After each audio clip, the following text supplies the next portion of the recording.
해외 영업 직무를 수행하려면 일단은 가장 중요한 게 외국어 능력이죠. 대학을 졸업했을 당시에 저의 외국어 구사 능력을 떠올려 보면 영어 같은 경우는 자기소개도 잘 못했고 토익 점수도 없었어요. 거의 포기한 상태였었죠. 멀리서 외국인이 보이면 도망가는 수준이었습니다. 원래 외우는 거를 진짜 싫어했고 또 못했고 제일 싫은 공부가 토익이었어요. 그리고 중국어를 보면 그래도 대만 교환학생을 갔다 왔기 때문에 어느 정도 간단한 일상 대화는 가능한 그 정도 수준이었습니다. 당시 저의 목표는 딱 두 가지였어요. 첫째는 영어와 중국어를 둘 다 해외 영업 업무가 가능한 비즈니스 수준으로 끌어올리는 거. 왜냐면 제 주변에 중국어를 잘하는 사람이 이미 엄청 많았고 영어를 잘하는 사람은 훨씬 더 많았죠. 제가 이미 졸업을 한 이 시점에 아무리 노력을 해도 어떻게 보면 후발주자지 않습니까? 저 앞에 있는 저들을 따라잡을 엄두가 나지 않는 거예요. 그런데 막연하게 영어랑 중국어를 동시에 잘하는 사람은 많이 없겠거니 그 둘을 어중간하게 잘하자, 그런 전략을 짰습니다. 그리고 저의 두 번째 목표는 실제로 회사에서 해외 영업 직무로 일을 해보는 것이었습니다. 실무 능력과 외국어 능력을 동시에 키우려면 해외에서 해외 영업으로 일을 해보면 되겠다라고 생각을 했죠. 여기서 잠깐 외국어 공부에 대해서 얘기하자면,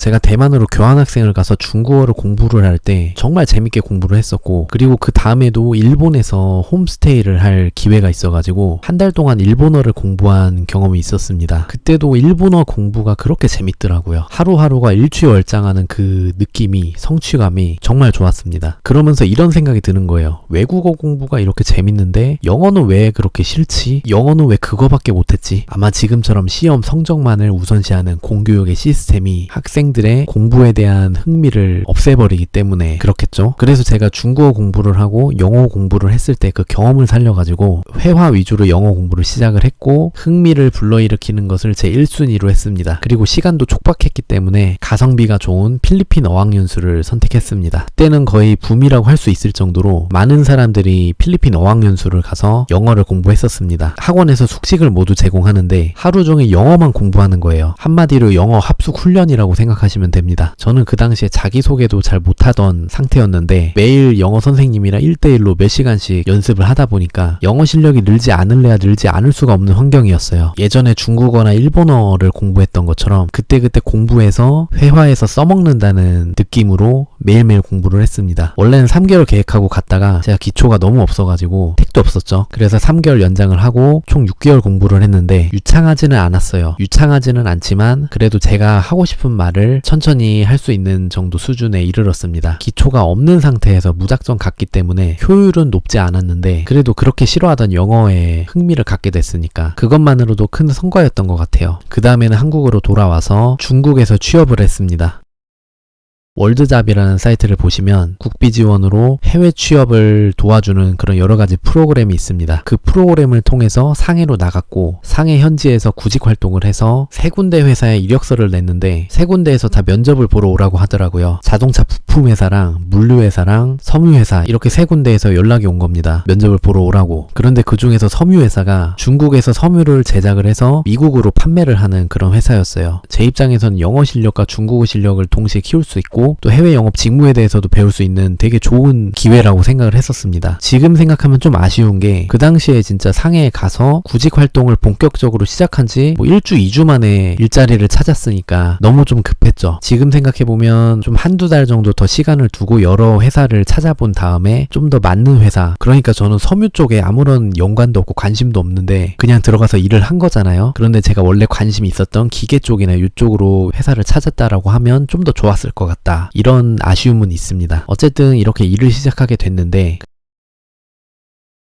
그 당시에 바이어들이 대부분 영미권에 있었습니다. 뉴욕에 있던 어떤 브랜드의 디자이너, 패션 쪽에 제가 관심이 많이 없다 보니까 어떤 브랜드인지도 모르고 그냥 거래를 했었죠. 그리고 시차가 있기 때문에 100% 이메일로만 업무를 했습니다. 그래서 사실 해외 영업을 하실 때 지난 시간에 말씀드린 그런 수비형 해외 영업 업무를 한다라고 하면 영어를 아주 못하는 상태에서 필리핀에서 6개월 정도 공부를 하고 왔을 때 그 정도 실력, 그러니까 떠듬떠듬 내가 하고 싶은 말을 할 수 있는 정도의 실력이라고 업무라고 한다면 해외 영업 업무에 아무런 차질이 없어요. 그 당시에 저는 조금 더 높은 수준의 영어를 배우고 구사를 하고 싶었기 때문에 뭐 특별히 한 것도 없고 그냥 영문 이메일 쓰기 뭐 이런 거 관련된 책을 한 권 사가지고 그 안에 표현을 거의 외우다시피 해서 제가 메일을 보낼 때마다 그 표현을 써서 보냈습니다. 하루에도 메일을 수십 통씩 받고 10통 정도 회신을 했던 것 같은데 뭐 매일 10통씩 1년 동안 이렇게 업무를 하다 보니까 영어 이메일은 되게 잘 쓰게 됐어요. 나중에 저 회사 나오고 나서 그 회사 차장님께서 말씀해 주셨는데 그 당시에 회사 안에 저랑 비슷한 또래의 미국에서 대학교를 졸업한 유학파가 있었는데 그 당시에 제가 영문 이메일을 굉장히 잘 써가지고 제 영문 이메일을 그 친구한테 보여주면서 이 정도로 영어 이메일을 써야 된다 그렇게 훈계를 할 정도로, 그러니까 제가 영어를 잘한다는 얘기를 하려는 게 절대 아니고 영문 이메일 책자 하나만 마스터해도 해외 영업 업무 정도는 충분히 할 수 있으니까 그렇게 진입장벽이 높지 않다는 것을 말씀드리고 싶습니다. 이렇게 1년 정도 일하고 그 회사를 그만뒀는데 사실 사람이 적응의 동물이다 보니까 웬만큼 나쁘지 않고서는 그냥 좀 괜찮은데 다닐까 이런 생각이 들기 마련이에요. 그런데 그 회사가 너무 별로였고 뭐 저번에도 말씀드렸지만 그 팀장들이 뭐 다 잘려버리고 지금은 이미 망했어요. 그래서 버티면서 1년까지 버티고 회사를 나왔습니다. 그러고 다시 필리핀을 갔어요.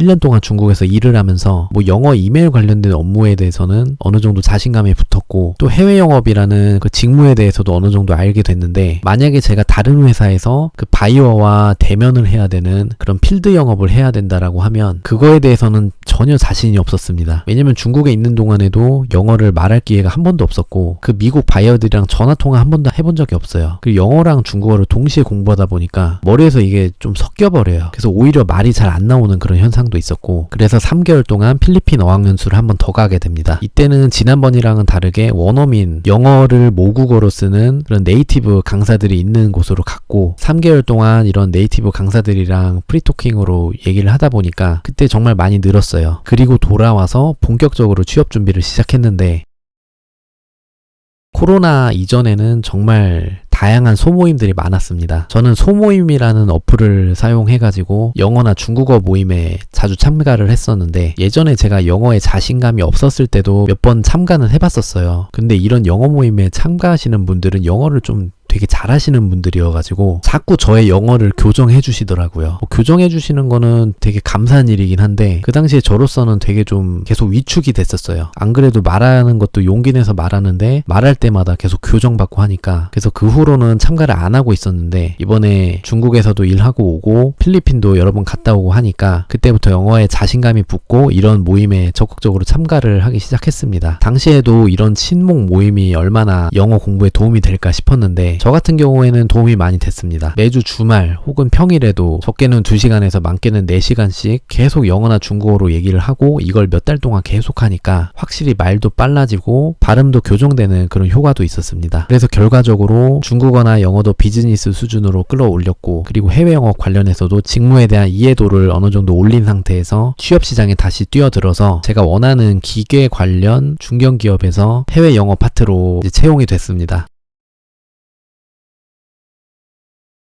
여기서 잠깐 중견기업의 해외 영업팀의 영어 실력에 대해서 잠깐 말씀드릴게요. 제가 지금까지 어떤 과정을 거쳐서 영어 공부를 했는지에 대해서 말씀을 드렸잖아요. 그래도 짧은 기간이었지만 어느 정도 열심히 했기 때문에 제 영어 실력에 어느 정도 자부심은 있었는데, 막상 입사 후에 우리 팀원들의 영어 실력을 보니까 저의 영어 실력은 진짜 이 팀에서 가장 못하는 수준이었습니다. 중견기업급의 해외 영업팀의 영어 실력은 거의 교포급이라는 거.